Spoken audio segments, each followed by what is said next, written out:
Olá, sejam muito bem-vindos a mais um Tripla Visão. Hoje o tema muito interessante. Vamos falar sobre procrastinação e perfeccionismo. Isso diante deste podcast que é muito perfeito e não queremos, não é? Vamos lá.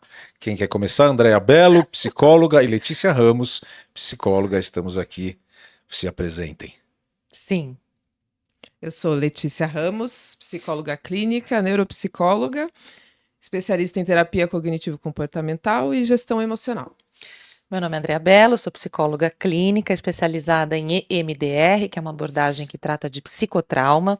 Trabalho também dentro da psicologia sistêmica com casais e famílias. Eu sou o Tito Belo, terapeuta metafísico e aconselhador, hoje eu estou triste, hein? E conselheiro metafísico transenergético. Mas é que Vamos tão lá. difíceis as palavras. Tripla visão seguido de procrastinação e aí transenergética, o negócio tá... Perfeccionismo e Vamos lá. procrastinação. E aí? Parecem palavras opostas. Hum, Parecem, mas na vida real, elas andam juntas. Muito. Então, parece oposto porque procrastinar é adiar, né? Uhum. E tem a ver com controle. Procrastinar é adiar, é temer não entrar na própria perfeição autoexigida. É fuga. Fuga da perfeição, onde a perfeição é controle, agora sim. Exatamente.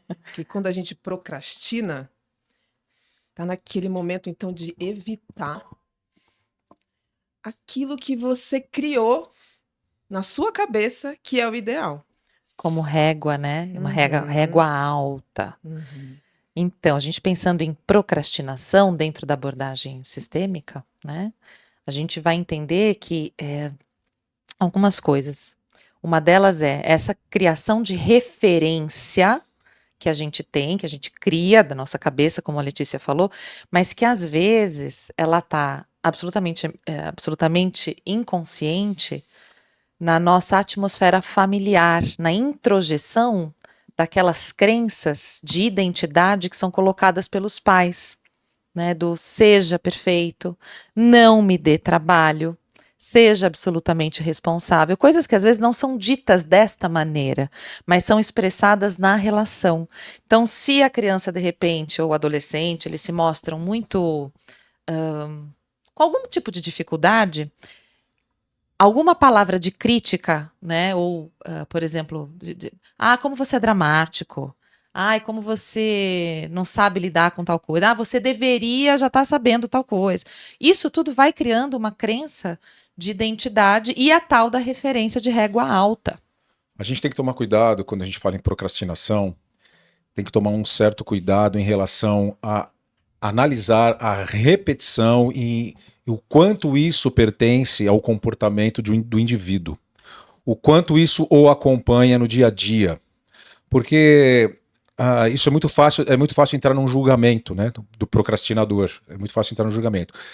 Será que ele sempre está com medo de falhar? Será que ele sempre tem a necessidade da perfeição? Será que ele sempre tem está relacionado a essa exigência da infância? Ou agora ele simplesmente não está afim de fazer aquilo? Está cansado, não quer fazer, está de saco cheio, não tem vontade, não tem relação com aquilo que ele precisa executar e que está sendo visto pelo outro como uma procrastinação. Então a gente tem que analisar com muito cuidado para entender o que realmente é, porque senão fica muito fácil julgar. Uhum.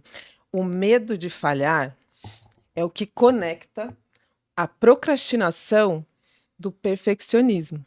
O perfeccionismo, então, a pessoa busca fazer o seu melhor o tempo inteiro para evitar, então, de ter que lidar com a frustração de não ser perfeito, de não ser aceito. O procrastinador, ele acaba, então, evitando de fazer algo também com medo de falhar ou de ser julgado. É por isso que essa relação dos dois normalmente andam juntas. Uhum. Mas não quer dizer que todo procrastinador é perfeccionista, né? Não quer. Não necessariamente, Não né? necessariamente. Eu ia até falar sobre o que você trouxe, Porque o problema, o nome procrastinação ou procrastinador, ele vem para falar daquilo que você adia e que no final traz prejuízo para você mesmo. Então, quando você não tem vontade de alguma coisa, ainda que você tenha se comprometido, se você pauta isso dentro de uma organização futura, você adia de uma forma funcional, isso não é necessariamente procrastinação. Qual que é a procrastinação?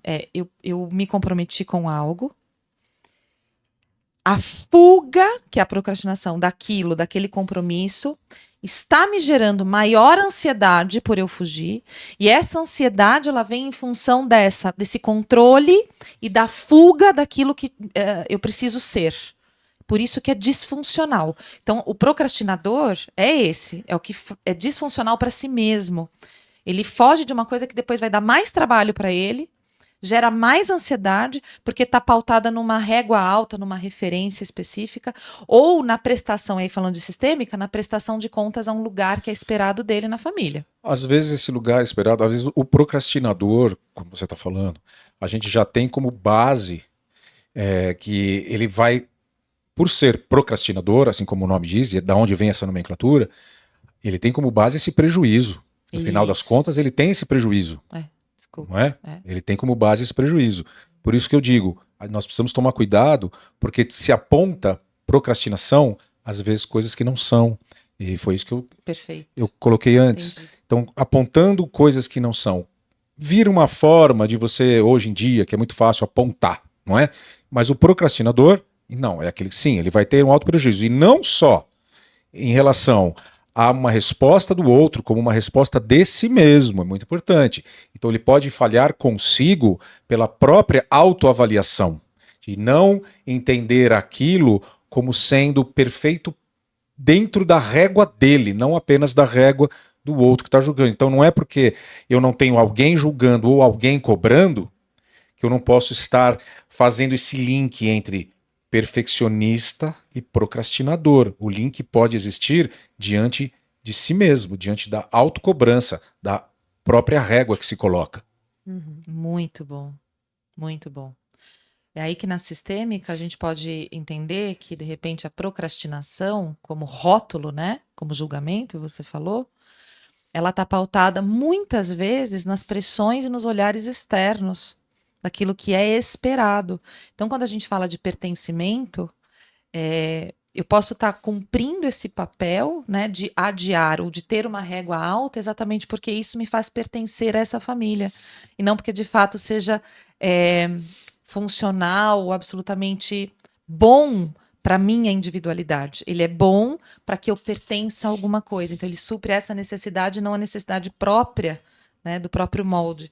É disso que você está falando, não é? Exato. E o cuidado também anda por aí, porque não tem nada de errado e é muito bom que eu coloque uma régua alta para que eu possa atingir um passo a mais do que é o comumente atingido. Então é muito bom que essa régua fique elevada, que eu vá atrás de um passo a mais.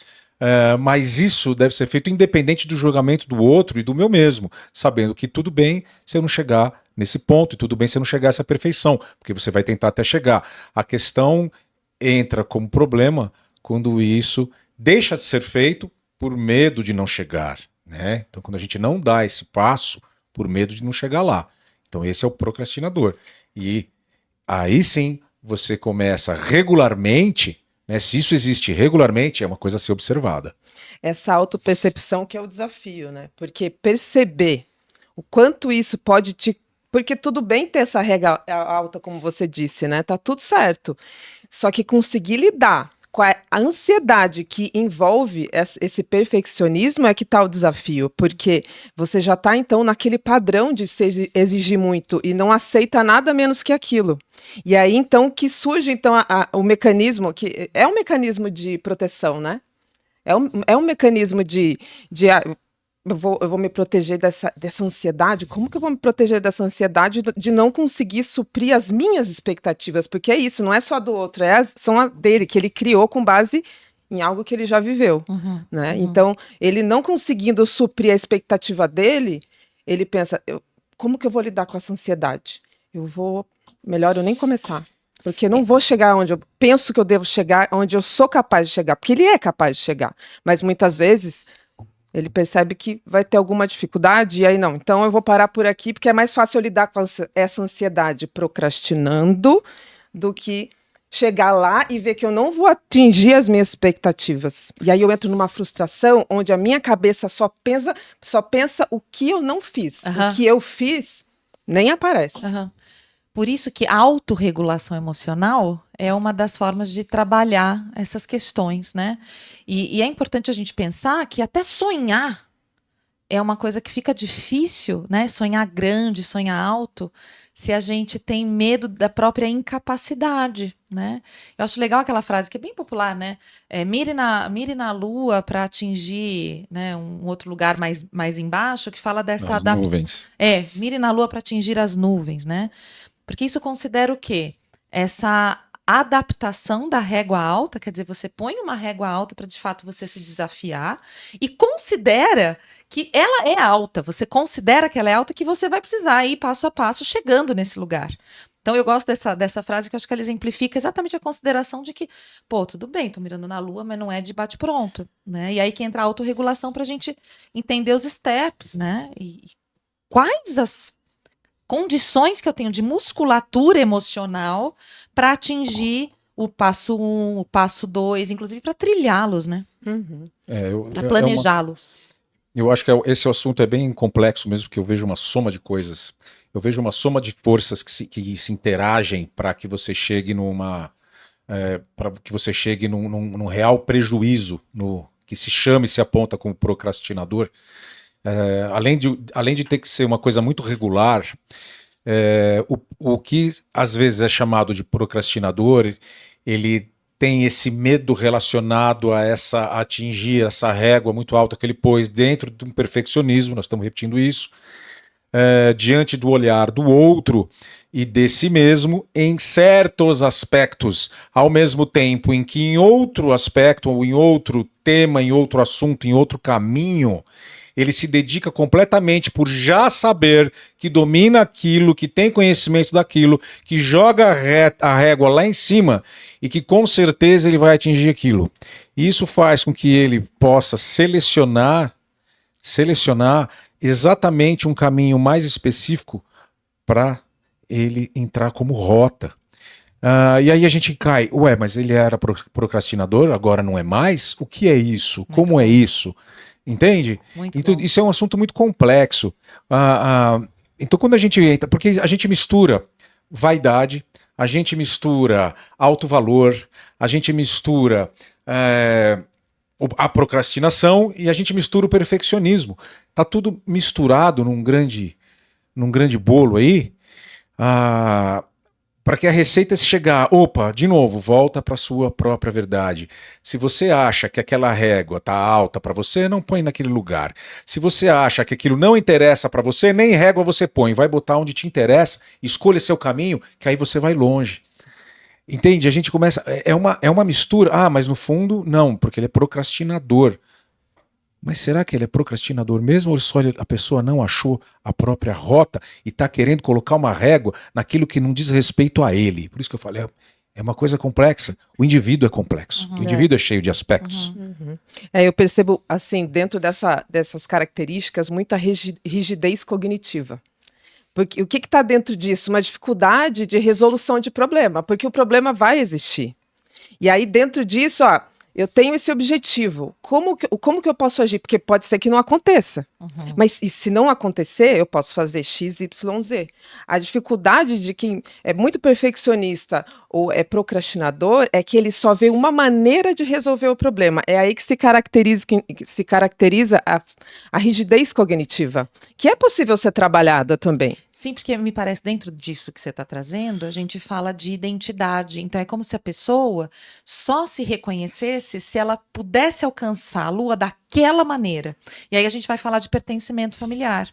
Eu queria até trazer, dentro dessa complexidade que você traz, Maurício, que é alguns casos clínicos que misturam um pouco as coisas. Então, a gente fala muito de procrastinação quando a gente fala de adolescentes ou até uma dificuldade em regular estudos e tudo isso, né?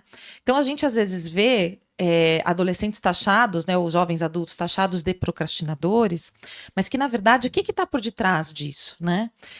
De repente, um pai que tem por histórico e por personalidade a exigência alta, e uma mãe que pensa o contrário, que a exigência alta ela prejudica e que esse filho não deve ir pelo mesmo caminho do pai.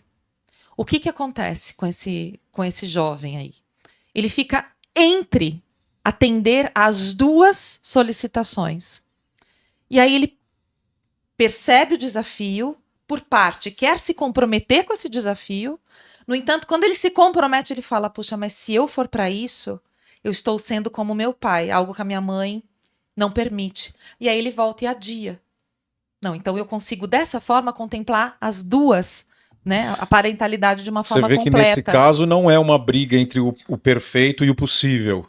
Já é uma outra coisa. Por isso que eu digo... É uma consequência de algo sistêmico. É completamente diferente. Essa briga entre o que é o perfeito e o possível, ela não existe nesse caso. Quer dizer, esse caso você está colocando, eu atendo esse ou atendo esse. Eu preciso existir e ser visto dentro desse caso. A procrastinação tem uma utilidade.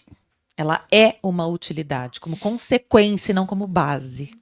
Olha que interessante. Aí a gente, uma citação de um caso. A gente, sim... Como tudo, né? Como diz a metafísica, tudo traz um alimento, tudo que é regular. Então, quando a gente fala de procrastinação como já entrando na patologia, ela, claro, cria o que eu chamo de sombra com a sua consciência, com a sua força, com o seu modo de operar e de ver a vida. Ela cria esse eu, que é o eu procrastinador, e esse eu procrastinador, como diz a metafísica, vai estar se alimentando de algo. Então, existe ali um alimento para essa sombra, que é exatamente o que o mantém nessa questão, que o mantém nesse caso. Esse alimento faz com que a coisa seja difícil de sair, difícil de ser aprendida, difícil de ser driblada, porque é complicado olhar para essa realidade que não é aquela que está sendo alimentada. E ela vai puxar, porque os seus neurotransmissores já se formaram, já estão, aquela estrada já está pronta, aquela estrada já está correndo. E o procrastinador se faz por aí. E tem o medo, né? De novo, o medo aparece. O medo de errar. O medo de errar. Uhum. Né? Então, se tem essa possibilidade de errar, por que eu vou começar? Que é parte do jogo, né? Vai errar, né? Vai errar. Mas se eu não admito isso como, né, dentro da minha idealização perfeccionista, eu já me poupo de errar, porque assim eu não tenho conflito com essa identidade que eu tô criando aí. É por isso que é tão importante ter... Se a gente for pensar aí em criação, né, em desenvolvimento infantil, trazer esse conceito de resolução de problemas. Porque você não vai... A criança tira uma nota ruim. Ah, eu sou burro. Não. Eu gosto de trabalhar isso com os meus filhos, com as crianças, né? Não quer dizer que você é burro, quer dizer que você... Aí eu parto desse princípio. O que você deixou de fazer que você poderia ter feito? Trazer consciência. Vamos tirar esse pensamento catastrófico e vamos trazer a consciência. O que você deixou de fazer que você poderia ter feito? Aí já vem uma reflexão sobre o que aconteceu. Então, o que você acha de da próxima vez você tentar isso? É isso, aprender com os erros. E não achar e ter medo dos erros. Aprende, vida é errar. Se for pensar um exemplo dos atletas, os atletas, eles mais erram do que acertam. A gente vê nos campeonatos, é fácil de verificar, uma equipe ganha. Quantas perderam? Por isso que o esporte é um ótimo treino para saber lidar com a frustração, para saber lidar com o medo e com o erro. Porque ele faz parte da vida. E isso deve ser aprendido na infância, porque as pessoas que têm negócios ultra bem-sucedidos, essas pessoas todas elas repetem a mesma coisa. Um negócio se torna ultra bem-sucedido depois que ela já errou, e errou, e errou. Quanto mais negócios mal-sucedidos essa pessoa teve, mais aprendizado ela teve para ela conquistar e chegar a um negócio altamente bem-sucedido. Eu gosto de falar, seja onde você colocar sua régua, você tem que considerar o passo. E o que tanto crianças são incentivadas a fazer, como os adultos fazem consigo mesmo, é considerar o passo, o meio do caminho, como um erro. Eu dou um passo e eu não cheguei lá. Eu não estou ali, eu estou aqui. E aí eu falo, puxa, eu olho ao redor, não cheguei. E eu volto, quero começar de novo. Entender que o passo faz parte faz parte do caminho, faz parte do aprendizado. E essa é uma questão muito interna que entra no medo do erro, que entra no medo da cobrança, que entra na exigência, autoexigência, exigência do contexto de vida. Errar é tentar. Tentar é chegar. Isso tudo pressupõe a consciência da escolha. A escolha do que você almeja de fato, uma coisa que até você já falou aqui, mas o que você almeja? Quem é você? Né? E aí eu estou falando isso até para citar um outro caso, onde a procrastinação estava como algo muito rotulado pela família inteira e tal, trazendo muitos problemas, enfim. E o que estava por detrás dessa procrastinação?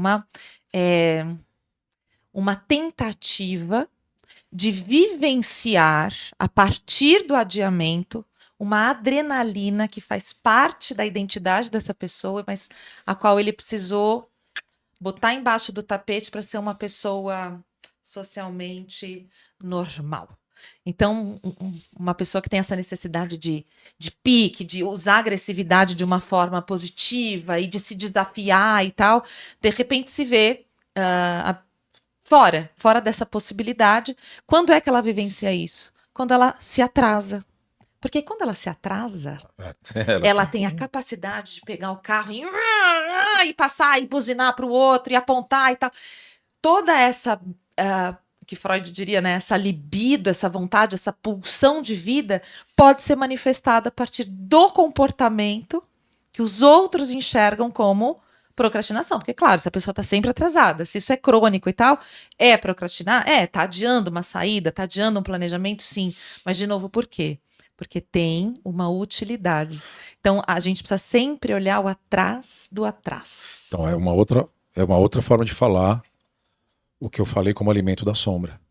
Né? Sim, essa é uma outra forma de falar. São coisas que combinam. Então, esse é um ótimo exemplo. Então, essa sombra se alimenta dessa adrenalina. É utilidade. É uma forma que eu descobri um meio de dar um alimento para ela. E aí ela fica à frente. Portanto, ela vai fazer com que eu me atrase. Ela quem? Esse outro eu. Ele vai fazer com que eu me atrase para que eu ganhe essa adrenalina. Esse é um ótimo exemplo para mostrar o que é um alimento de uma sombra. Qual é o problema aqui? E por isso que a gente pode dizer, ok, cai lá no procrastinador, ainda que tenha uma utilidade. É a falta de controle. Controle do quê? De si. Quem está no controle é a sombra. Nesse caso, quem está no controle é a sombra e tantos outros. Se a gente for parar para contar quantas sombras, quantos eus você tem aí que estão controlando a sua verdade e trazendo algum tipo de prejuízo dentro do seu entorno em função de um alimento, se você contar isso, você vai achar uns 20. Né? Você está escolhendo o quê? Eu quero ser esse que botei adrenalina embaixo do tapete, ou eu quero ser o cara que tem adrenalina e que também tem uma vida socialmente aí normal e tal. E aí, como eu administro essas forças? Opa, então aos meus finais de semana eu vou fazer atividades radicais, porque isso é uma necessidade vital para mim. Né? E aí eu vou me organizar aqui, porque também estar no horário e cumprir com os compromissos que eu que eu escolhi é importante. Né? E aí você acaba não gerando prejuízos só para si, mas também para os outros, ou o contrário, né? Beneficiando todas essas escolhas, os compromissos. E aí quando a gente fala o procrastinador é aquele que diz não quero falhar de novo, ou quero chegar à perfeição. Mas, sempre por trás disso existe um alimento. Existe algo que ele tá ganhando alguma coisa com isso. Isso é certo. Na TCC a gente usa o termo estratégia compensatória. E é bem autoexplicativo, né? Bem, tá dito. Né? Estratégia compensatória é aquilo que sustenta aquele comportamento. E isso acontece de uma maneira assim tão automática que só no processo terapêutico, elaborando aquilo, é que isso aparece. Para aí conseguir, então, dar aquela virada de chave, né? Porque acaba que isso, querendo ou não, gera um sofrimento, de alguma maneira gera um sofrimento. Né? E esse alimento, né, o alimento de uma patologia regular, esse alimento que vai trazer como benefício para esse outro eu, para essa sombra, esse benefício ele pode estar escondido, ele pode estar disfarçado de várias formas.